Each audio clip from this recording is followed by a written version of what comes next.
How to factory reset Dell computer Windows 7. Power on your computer. Press F8 repeatedly when the Dell logo displays on screen. Select Repair your computer.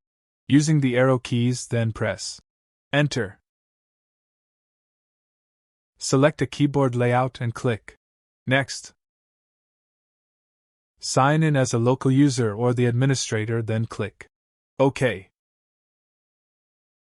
Select Dell Factory Image Restore, then click Next. Place a checkmark next to Yes, then click Next. Click on Finish.